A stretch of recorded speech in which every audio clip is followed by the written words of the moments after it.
You're watching a Highwire Media podcast. Ranger fans have no reason to worry about the team's lack of offense to start 2025. It's normal to see fans overreacting to struggles early in the season, but being 5 games over 500 is not a time to complain. I think at times fans can get too invested in their favorite ball club. On one hand, that's good because it gives players an additional reason to stay motivated, but other times fans can go overboard and ruin it for others. This is one of those times when fans might be taking that input and putting it out there into a world without a thought or care.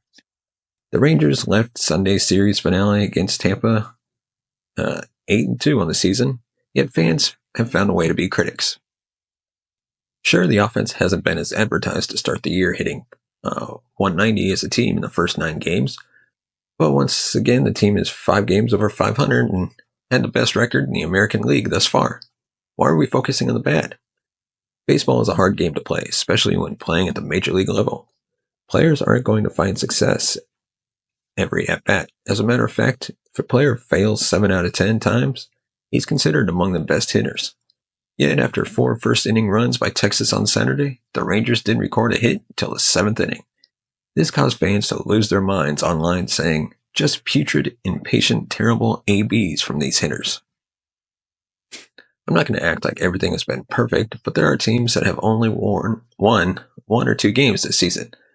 I think it would do a big service to our mental health if we took the wins and embraced the moments.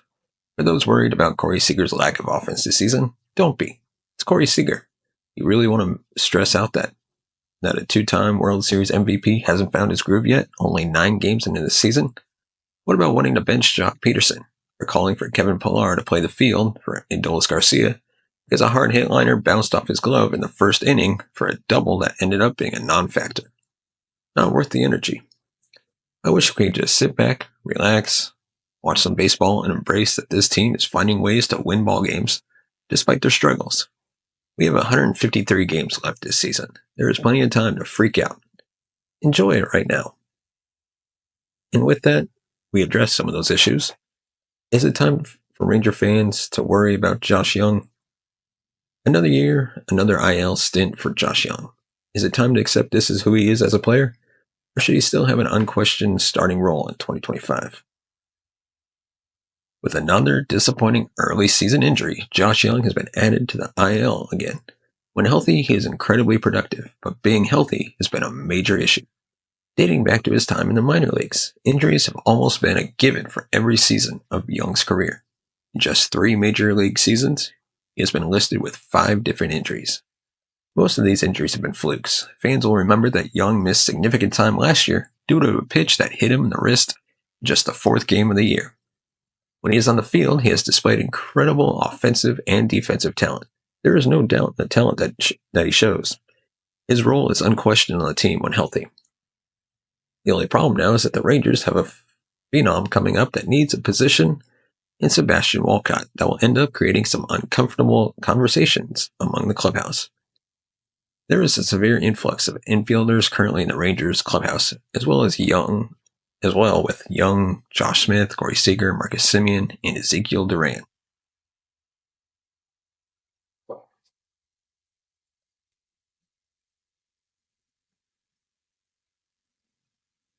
This makes the short term easy to know he has a place here in Texas. Once you get past this year, maybe even the trade deadline, does he fit on this team? He has so much control left on his contract with all 3 arbitration years available. The decision to keep him all of those years may be difficult to weigh against the ability to get trade assets for him as well. The easy answer is to let him get healthy and just make sure there is depth available for when he spends time on the AL. The hard decision is how long can the Rangers put up with this? Allowing Walcott to flourish in AAA for the year is the best option for his young career this year. The Rangers end up needing somebody for the postseason run. Evan Carter's call-up should prove they aren't afraid to push someone fast. If Walcott ends up proving he is worthy and deserving of a call-up, Young's position is most likely one to contend for. This will be the development to monitor for Young's future, along with his health. I think it's too early for Ranger fans to worry about Josh Young, but things can change quickly based on how the young players develop for the Rangers. Whether it's opening day, a rivalry showdown, or another October run, fingers crossed, You need the best seats for the best price, and that's where Game Time comes in. Game Time is the fastest, easiest way to score last-minute tickets to Rangers games. No stress, no sketchy resellers, just killer deals on seats you actually want. And the best part? They show you exactly what your view looks like before you buy. No surprises. Just baseball the way it should be, live and loud at Globe Life Field.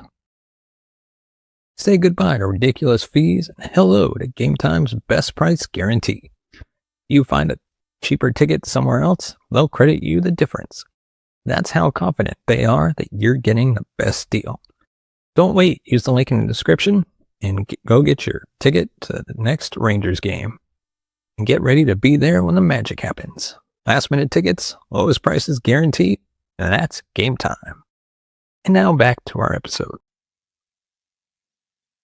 And now we're going to take a look at 3 trouble spots for the Rangers that have already emerged this season. A week is a small sample size, but it's a decently fair sample size to make an early season observation regarding any possible areas that might need to be addressed. Good news is the Texas Rangers have started the season 7-2, so despite those trouble spots I'm about to point out, it obviously hasn't gotten in the way enough for them to lose games, but it will cause some grief or strife throughout the season if the areas aren't addressed properly. Here are 3 potential trouble spots that have started to peak out in the team's first 8 games of 2025. Starting off with, injuries are slowing and or pausing momentum of young players. Matching the theme of the 2024 Texas Rangers, injuries have hurt young players early, severely halting any momentum and contributing day after day. All of it began when Josh Young left in the late innings of the Rangers' second game of the season with neck stiffness. The next day, he was placed on the 10-day IL and has since missed the last 6 games. While Young only had 7 at-bats, he was 3 for 7 with a home run. He also provides Gold Glove caliber defense, so there's no doubt in his production is being missed. Jack Leiter was also the most recent young player to hit the injured list with a blister on his right middle finger. This one might sting a bit more when his time in the rotation comes around after he started the season 2-0 with a .90 ERA and 10 innings of work. It also has the ability to kill any positive momentum that Leiter has gained after 5 shutout innings against the Reds earlier in the week. For any young player, you want to keep rolling in the success, and now having to miss at least 2 starts while the blister heals is a momentum killer. Entering Saturday, the Rangers' batting average as a team was .195, ranked 25th in Major League Baseball through the first 8 games of the year. They're also failing to get on base, score runs, hit for power, and draw walks. The top 2 in the order, Semien and Seager, did turn on the production Friday night, each contributing with a hit, with Semien recording a run and RBI in their 4-year 4th inning.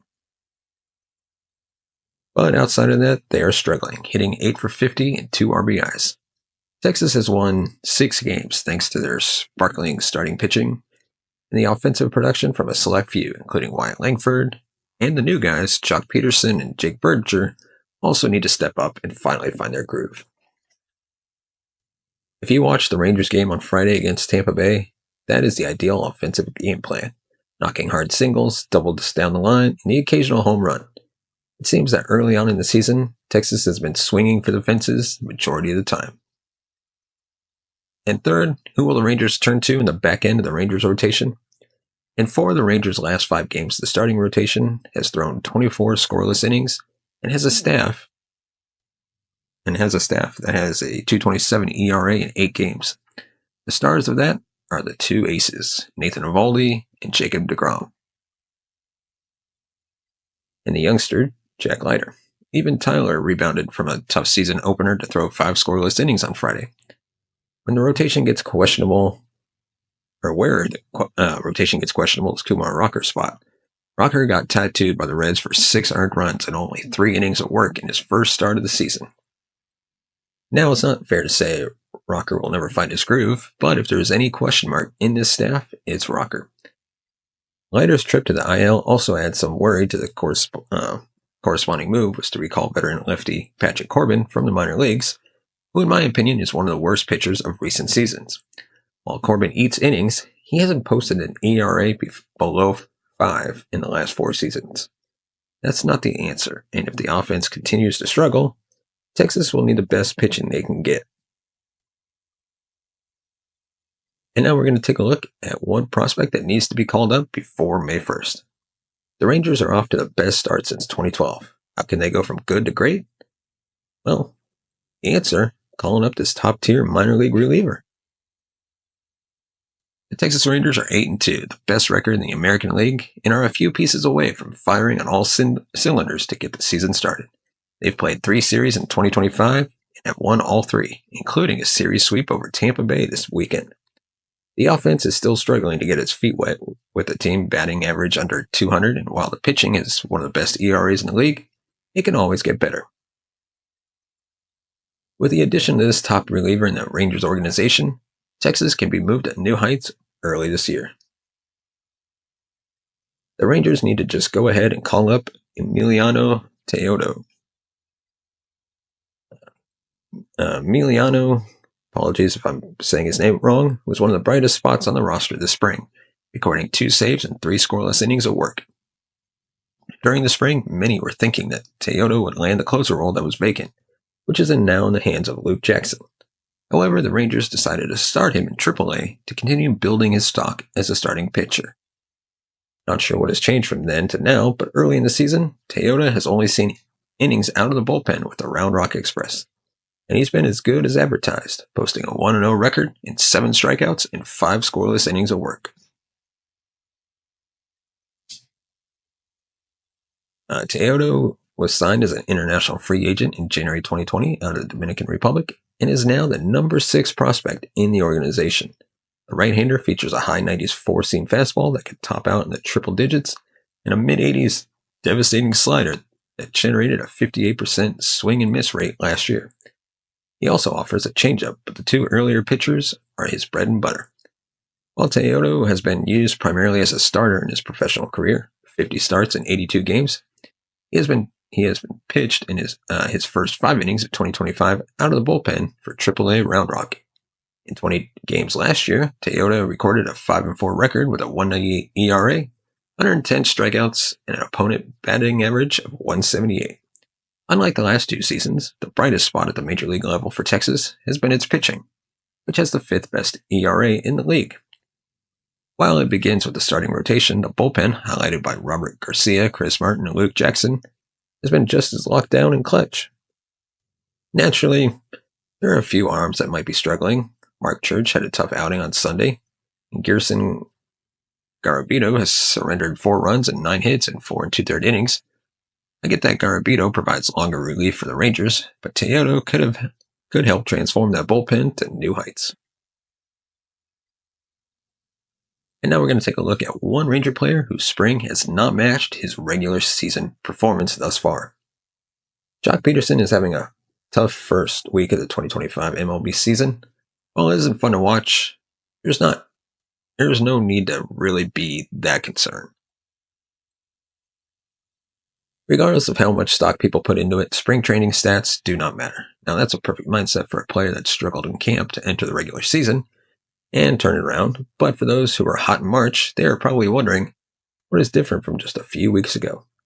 Texas Rangers DH Jock Peterson is one of those players on the latter side of the conversation.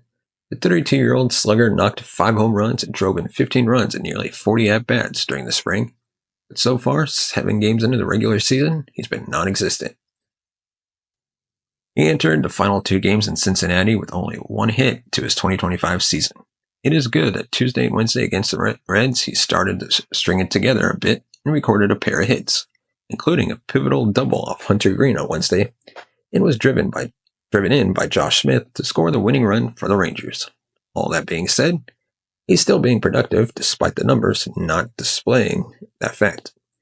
He scored runs 2 of the 4 times he's been on base this season and has only struck out 3 times, which means he's seeing the ball and putting it in play. It just hasn't worked out in his favor yet. Throughout the season, players get on hot and cold streaks over the course of the 6 months. It's only natural. Just like it's only natural in a matter of time until Peterson starts stringing hits together and launching baseballs over the fence.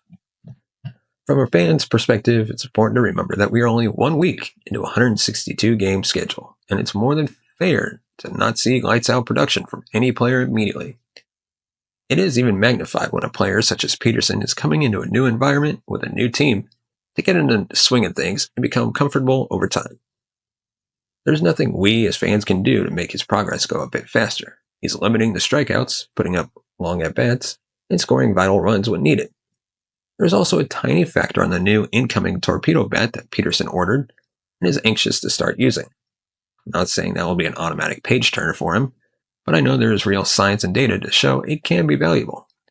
In the meantime, Peterson's production will come, and when it does, the Rangers will skyrocket in their offensive numbers and truly hit the potential that is set for them this season. Let me know what you thought on the topics we covered. Is there anything we missed? Anything we got wrong? Let me know. Give us a thumbs up if you like our video. Hit that subscribe button down below. And hit the bell notification button to be notified of future videos. And of course, if you want to support the channel, you can buy us a coffee at buymeacoffee.com/TTRangers. As always, your support helps the channel grow. And with that, thank you so much for watching and listening. We'll see you next time.